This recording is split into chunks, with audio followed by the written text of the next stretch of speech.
Génération Rugby, le mag des passionnés de rugby avec GMF. Bonjour et bienvenue dans Génération Rugby pour ce numéro spécial, pour un best-of et pour un bilan de cette Coupe du Monde. Un numéro spécial, invité spécial, Éric Champ. Bonsoir Éric. Salut Jérôme. Merci d'être avec nous Éric. Merci à toi de ton invitation. Content de cette Coupe du Monde? Première question comme ça rapide. Content, oui, c'est formidable parce que quand on a joué au rugby, et puis en plus on a pratiqué déjà à titre personnel de Coupe du Monde, on est ravis de pouvoir suivre un événement comme ça. Après, pas complètement content, mais je pense que dans notre petit entretien, on va y revenir. Alors, on va revenir sur cette Coupe du Monde sur le terrain, ouais. Et puis on va surtout revenir sur cette Coupe du Monde en chiffres et en images avec Camille Chignac. C'est tout de suite. Il manquait un tout petit rien pour le match d'ouverture de cette 8e Coupe du Monde. Deux petits objets historiques n'étaient pas de la partie.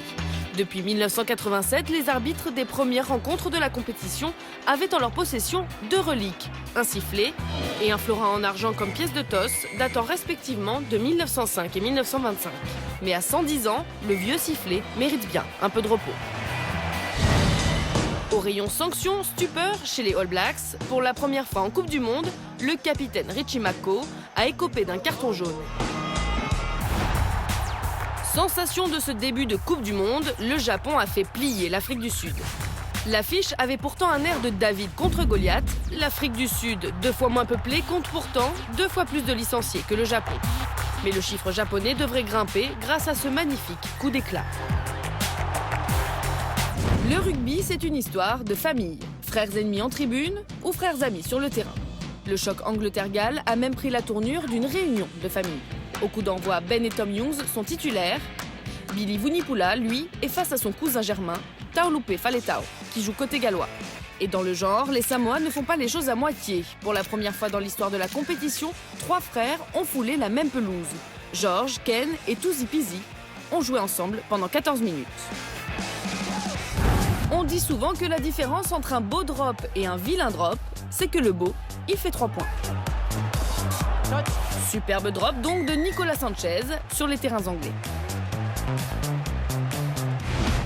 Après tant d'efforts, était-il bien nécessaire de prendre du repos dans un parc d'attractions? Paul O'Connell et Simon Zebo n'ont pas l'air convaincus. Mamuka Gorgodze est pour l'instant le meilleur plaqueur de cette édition. Balèze. Face à la Nouvelle-Zélande, il a d'ailleurs été élu homme du match et ça l'aurait presque fait pleurer. Un cœur tendre dans un corps de brute, on adore. Et entre autres retraités, il faut compter le pilier namibien Johnny Redden-Lingwis. Pour la toute dernière minute de sa toute dernière sélection, ses coéquipiers lui ont offert un surprenant cadeau, une transformation. Cocasse, sympa et absolument dans l'esprit du rugby.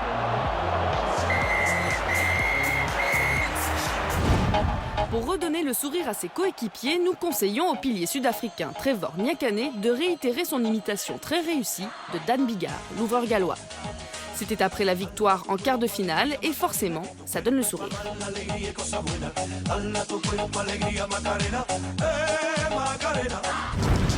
Ouvrons à présent notre petit dictionnaire des expressions illustrées. On commence avec être biberonné au rugby. Trop mignon le fils du pilier Alania Olika. Puis être au mauvais endroit, au mauvais moment. Haïr. Et enfin, la curiosité est un vilain défaut. Faut pas laisser traîner ses oreilles, Jamie Cudmore. Le Canadien de Clermont est vraiment une fouine, il s'est même glissé dans les vestiaires des Français après le match. Allez, faut avouer, à moitié pardonné. On finit tout en bonne humeur et en chanson avec le meilleur des karaokés, chant traditionnel pour les Samoans, un supporter décapant nommé Diego Maradona,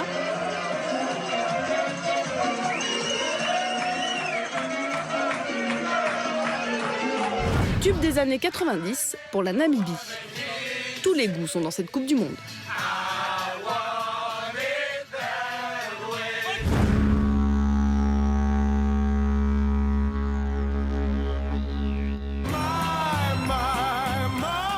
Cette vidéo préparait la rencontre Australie-Pays de Galles avec un combat de didgeridoo. Et quand les Anglais veulent se mêler à la bataille, ça donne ça.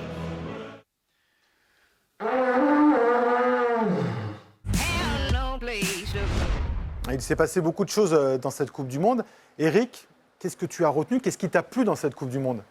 Ce qui m'a plu, c'est surtout chaque fois qu'il y a des grands rendez-vous comme ça autour de la planète rugby, je trouve que notre sport devient de plus en plus beau.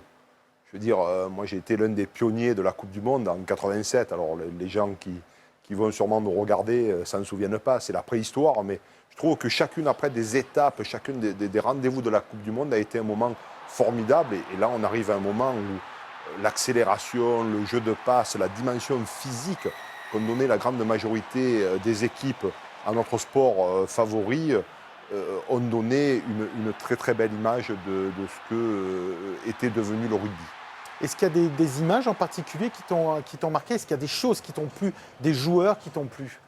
Il y a une équipe qui m'a plu, et je pensais à ça tout à l'heure, non pas en préparant l'émission, mais en disant, tiens, avec qui tu aurais aimé jouer cette Coupe du Monde? Alors bien sûr avec les vainqueurs de la Coupe du Monde, mais en termes d'état d'esprit, en termes d'élégance, en termes de rapidité, et puis de ce qui a été quand même pour moi, et ce qui est quand même pour notre sport aussi un élément majeur, c'est ce qu'on appelle la niaque, la vaillance, avec les Argentins. Qu'est-ce que cette équipe nous a régalé? Voilà, est-ce que cette équipe ne ressemble pas à ce qu'était l'équipe de France il y a encore une quinzaine ou une vingtaine d'années? Donc très très beaucoup de chapeaux à cette équipe d'Argentine. Est-ce qu'il y a une image en particulier ou un joueur qui t'a plu? Non, je trouve qu'au rugby, il est difficile de sortir une individualité. Alors bien sûr, on se souviendra du drop formidable de Carter, on se souviendra de l'en avant maladroit de l'Écossais qui a permis à l'Australie de se qualifier, à l'Écosse de rester encore une fois au bord du chemin. Mais dans ce sport, moi j'ai l'habitude de dire, il est difficile de parler de soi tellement on dépend des autres. Et là, on l'a encore vu, quoi. Je veux dire, le sport de rugby, c'est un amalgame complet de gens qui sont différents par le physique, différents par la vision et l'état d'esprit. Et voilà, il est difficile. Moi, je veux rester plutôt sur une équipe. Voilà, je me souviens aussi de ce match formidable qu'ont fait les Japonais, avec peut-être effectivement une décision extraordinaire qui est celle du capitaine japonais. Il est là, il peut faire match nul. Il peut faire match nul. Exactement, qui est l'événement du siècle. Parce que le Japon peut faire un match nul contre l'Afrique du Sud. Ça aurait été déjà pour le Japon un événement formidable. Et puis ils disent non, nous on va battre l'Afrique du Sud, on y croit. Ils tapent en touche, ils marquent un essai où ils poussent à 25, les remplaçants sont rentrés, le staff aussi. Ils ont marqué l'essai, ils ont battu l'Afrique du Sud. Alors on a compris, il y a beaucoup de choses qui t'ont plu. Est-ce qu'il y a des choses qui t'ont déplu aussi? Alors déplu, est-ce que je peux rapprocher déplu de déception, de tristesse, un peu de sentiment de difficulté, même un peu de honte? C'est la performance de notre équipe. C'est vrai que pendant 4 ans, on ne peut pas dire qu'on ait fait les meilleurs résultats dans les matchs qui nous ont été proposés. Je pense au tournoi, quelquefois aux tournées. Mais voilà, mais on est français, on espérait, on attendait la rébellion, on attendait la niaque, on attendait la grinta. Ce que nous ont montré plein d'équipes, et on a eu un gros plouf. Je pense à l'Irlande et en plus après cette rouste. Elle te fait mal cette rousse? Toi, tu as joué les Blacks, tu les as joués en finale? Elle me fait mal. C'est surtout aux joueurs qui l'ont joué. Enfin, j'espère. Enfin, pas une espérance, parce que par ajouter, on ne va pas tirer sur l'ambulance. Mais je crois qu'elle est difficile pour notre pays. Je crois que le rugby appartient au patrimoine des Français. Je ne pense pas exagérer en disant ça. Le rugby, c'est Jean-Pierre Rive qui sort en sens, c'est Roger Coudert, allez les petits, c'est Serge Blanco qui marque des essais à l'autre bout du monde extraordinaire. Des rendez-vous au Parc des Princes et des rendez-vous au stade. Mais voilà, mais c'est la vaillance, c'est la niaque. Si on avait gagné tous les matchs, mais de là à morfler, comme on a morflé contre les All Blacks, il y a quand même un grand fossé. Et moi, je suis quand même triste pour notre rugby. Très triste. Alors, si je comprends bien, tu attends un nouvel élan, des nouvelles générations. Et justement, dans ces nouvelles générations, on va en parler parce qu'on va passer à la rubrique Transmettre. Et puis, je crois que tu as joué un rôle important dans cette rubrique. Oui, j'espère. Alors, la rubrique Transmettre, tout de suite.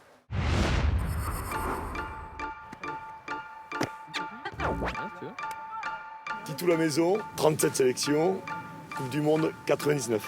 Éric Champ, préhistoire. 2 Coupes du Monde, 42 sélections. Éric Bonneval, première Coupe du Monde en 1987. Julien Bonner, 75 sélections et 2 Coupes du Monde. Vincent Clerc, joueur du Stade Toulousain de l'équipe de France et 2 Coupes du Monde avec l'équipe de France, dont une finale en 2011. Quand on joue au rugby, on ne décide pas d'être capitaine ou quoi que ce soit. Oh là là, gros kick encore. Et demain, jeu de Toulousain, t'as raison, ouais. C'était bien ou pas? Tu as poussé les étoiles là. Allez les gars. Allez tous. Placement. Stop. Oh, bravo. C'est un rêve de participer à une première Coupe du Monde. C'est un truc qu'on découvre. Eh les minots, il faut se battre pour aller là. Hein. Ouais. D'accord, Inch'Allah. Vous voyez ça, cette vidéo-là, je ne l'ai pas vue depuis cette Coupe du Monde.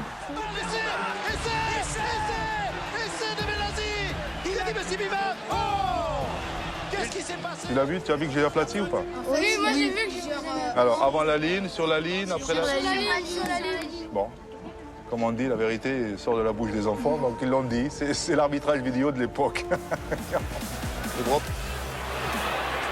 La maison. Ça passe. Et 3 points. C'est trop fort. Face au All Black, c'était gigantesque. Tu pensais à quoi avant le début de la rencontre? Je pensais à tous les sacrifices qu'on avait fait avant pour arriver là, tous les sacrifices depuis des années aussi. J'avais envie de donner le maximum pour sortir avec quelque chose de beau de cette aventure-là. Où on a décidé de faire une flèche pour un peu, voilà, parce qu'on avait besoin, nous, de se resserrer, de se sentir. On a senti les All Blacks qui étaient plus du tout dans leur haka, qui étaient spectateurs. Ils nous regardaient à nous et ils étaient plus vraiment dans leur haka. Et là, on sentait qu'on prenait un peu un ascendant psychologique. Tu vois, on s'est mis en ligne. On avançait. C'était la première fois, ça. Tu vois, et ça, c'était pas prévu. Hein.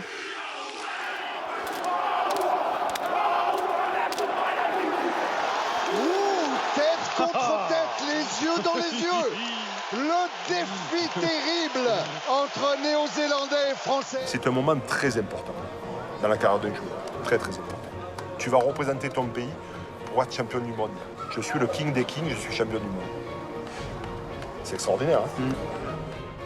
Tu arrives à jouer au plus haut niveau dans ton club. Puis au-dessus, c'est l'équipe de France. L'équipe de France, c'est... Ouais, mais je crois que ça n'a pas changé. Hein. C'est un rêve, non?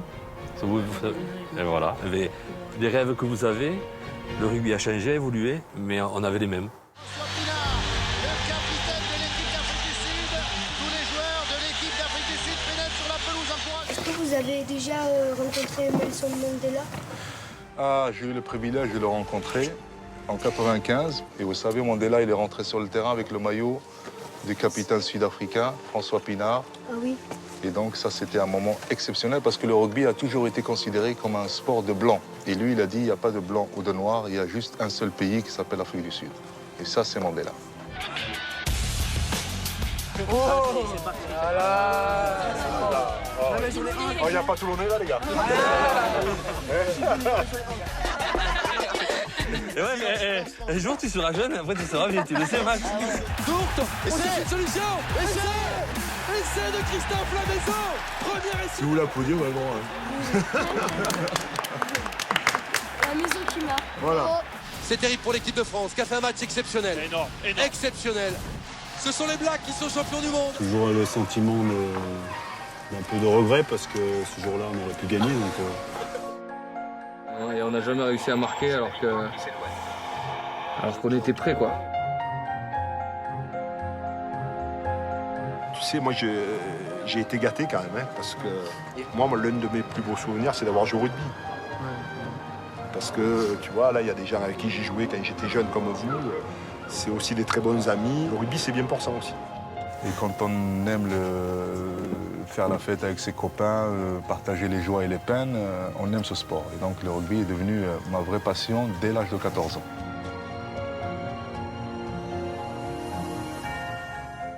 On a revu des images de cette rubrique Transmettre. Alors, on a vu ces enfants, ils ont les yeux qui brillent. Mais toi aussi, tu avais les yeux qui brillaient. Oui, parce que quand on joue au rugby, on a les yeux qui brillent tout le temps. C'est une tranche de vie qui est extraordinaire, voilà, qui démarre assez jeune, mais qui ne s'arrête réellement jamais. elle s'arrête beaucoup. Il y a une petite mort le jour où on ne porte plus le maillot. Mais qu'est-ce que c'est bon de revivre des moments, de rediscuter, de revoir des belles images comme tu me les as montrées, parce que voilà, ça fait briller les yeux, et même quelquefois un peu plus.